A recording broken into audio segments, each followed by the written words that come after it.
बहती रहती नहर नदियाँ सी तेरी दुनिया में मेरी दुनिया है तेरी चाहतों में मैं ढल जाता हूँ तेरी आदतों में गर तुम साथ हो अगर तुम साथ हो तेरी नज़रों में है मेरे सपनों में है नाराज़ी मुझे लगता है कि बातें दिल की होती लफ्ज़ों की धोखेबाजी तुम साथ हो या ना हो क्या फ़र्क है बेदर्द थी ज़िंदगी बेदर्द है अगर तुम साथ हो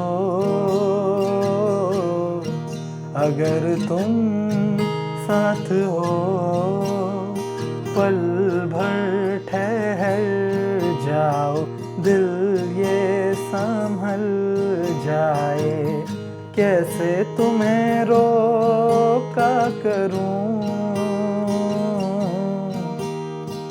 मेरी तरफ आता हर गम फिसल जाए आँखों में तुमको भरूं बिन बोले बातें तुमसे करूं अगर तुम साथ हो अगर तुम साथ हो।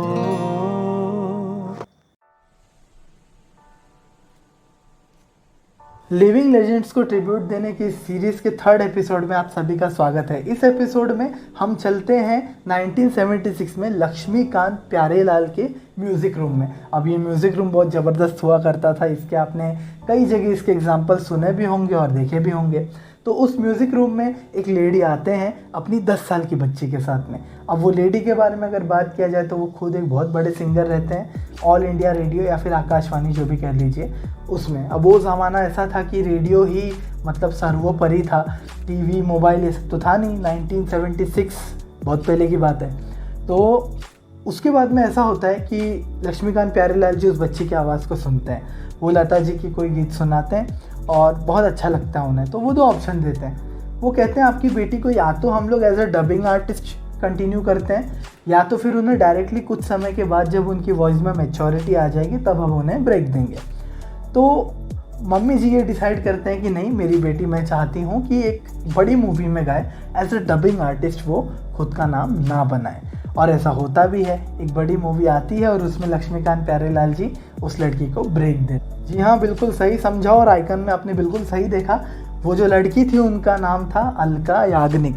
अब अलका याग्निक जी के बारे में खैर पूरी दुनिया जानती है, लेकिन किसी को ये नहीं पता है कि कंपटीशन से जो नुकसान होता है, कंपटीशन से जो स्ट्रगल करना पड़ता है वो कैसा होता है, वो अभी हमें इस वीडियो में पता चलेगा। अब कंपटीशन जितना ही बड़ा होता है उतना ही ज़्यादा एक व्यक्ति को संघर्ष करना पड़ता है।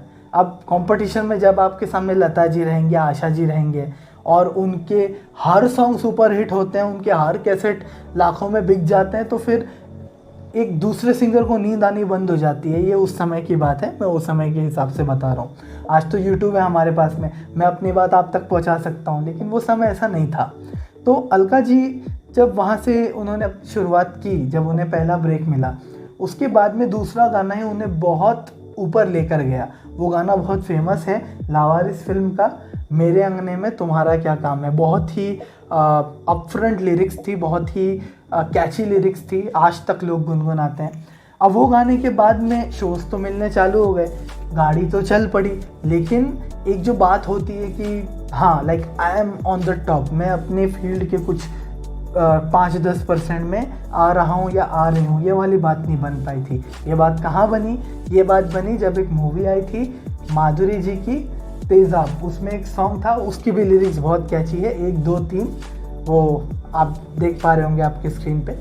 तो वो सॉन्ग के बाद में इनकी जो मेन जो इनका करियर था वो आगे बढ़ना स्टार्ट हुआ।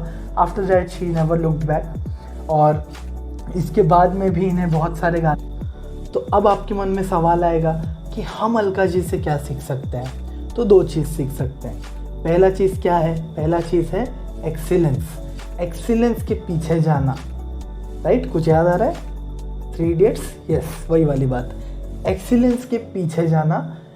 इसका एक एग्जांपल मैं आपको देता हूँ। आप पुराना कोई भी सॉन्ग उठाकर देख लीजिए, आप ये पाएंगे कि अलका जी ने सिंगिंग और एक्टिंग, जिसके बीच की जो रेखा होती है वो बहुत महीन होती है। जब आप प्लेबैक सिंगिंग यानी कि पार्श्व गायकी करते हैं तो उस समय पे आपको एक्सप्रेशंस लाने होते हैं, आप कैरेक्टर से बंधे हुए होते हैं। तो ये वाली जो आर्ट फॉर्म है ये एक्चुअली चालू मोहम्मद रफ़ी साहब ने बहुत ज़बरदस्त तरीके से की थी, और उनके बारे में जब मैं वीडियो बनाऊंगा तो ये चीज़ें डिटेल में डिस्कस करूंगा अभी के लिए। लेकिन ये जो एक स्किल है ना कि हमें कैरेक्टर को पकड़ के चलना है और उस हिसाब से कैरेक्टर क्या पोर्ट्रे करने वाला है अपनी सिंगिंग में, उस चीज़ को लेके आना है, तो वो वाली बात एक है, वो एक्सीलेंस, प्लेबैक सिंगिंग में एक्सीलेंस, वो वाला पॉइंट है। दूसरी चीज़ जो हम उनसे सीख सकते हैं वो है निरंतरता, यानी कि कंसिस्टेंसी। अब कंसिस्टेंसी क्यों मैं कह रहा हूँ, आप देखिए उन्होंने उनका पहला गाना गाया था कब? 1980 में। क्या एज थी उनकी? 14 ईयर्स। तो टैलेंट का तो देखिए कहीं कमी नहीं है, बिल्कुल भी कमी नहीं है। इनकी लाइफ में स्ट्रगल कहाँ पर आया मालूम है? कंपटीशन में। जो मैं शुरू में बात कर रहा था, कंपटीशन इनकी थी बहुत ही टॉप क्वालिटी के सिंगर से, आर्टिस्ट से। आप देखिए ना इस चीज़ को, लता जी और आशा जी जब इन्होंने 90s के लेटर 90s में भी जब इन्होंने गाना गाया तो इनकी जो एज थी वो मोर देन 70 थी, फिर भी इनके सॉन्ग्स चार्ट बस्टर्स थे। इनके सॉन्ग्स से ज़्यादा कोई भी सॉन्ग्स नहीं बिक रहे थे। तो आप सोचिए किस लेवल का कंपटीशन रहा होगा। अलका जी, कविता जी, पूर्णिमा जी और जितने भी हमारे फीमेल उस समय के गायिका थे उनके भी। वो कंपटीशन के बाद भी अलका जी ने निरंतरता के साथ में अपनी प्रैक्टिस जारी रखी, अपनी स्किल को वो निखारते रहे, अपने जो भी उनका प्लानिंग था, जो भी उनके प्लान्स थे वो उन्होंने एग्जीक्यूट किए। और आप देखिए लास्ट सॉन्ग उन्होंने जो गाया था, जो मुझे, वैसे तो रोज़ उनके गाने रिकॉर्ड होते हैं लेकिन जो फेमस सॉन्ग उन्होंने गाया था वो 2015 में था। तो 35 ईयर तक आप आवाज़ सुनिए, आपको इम्प्रूवमेंट दिखेगा, लेकिन आपको ऐसा नहीं लगेगा कि ये ग्राफ नीचे गया है। तो ये कंसिस्टेंसी बहुत ज़रूरी है। तो ये चीज़ अगर हम सीख जाते हैं, अगर आपको कुछ बड़ा करना है, अगर आपको अलका जी बनना है या कुछ भी बड़ा करना है, तो आपको फिर कंसिस्टेंसी चाहिए। ये नहीं चलने वाला कि 1 महीना ये कर लिया और फिर उसके बाद हाँ हम ही हैं, हमसे तो हो गया, ऐसा नहीं हो सकता है। हमें डेली हमें इम्प्रूव करना है और पिछले दिन से आज के दिन में हमें खुद को थोड़ा थोड़ा बेटर बनाते चलना है। तो ये चीज़ है जो हम उनसे सीख सकते हैं। और ये वीडियो आई होप अगर कभी उन तक पहुँचे तो उन्हें ये वीडियो देख के पता चले कि हम उनकी कितनी रिस्पेक्ट करते हैं। तो इसी तरीके से आप जुड़े रहिए हमसे और मिलते हैं हम नेक्स्ट वीडियो में। Thank you.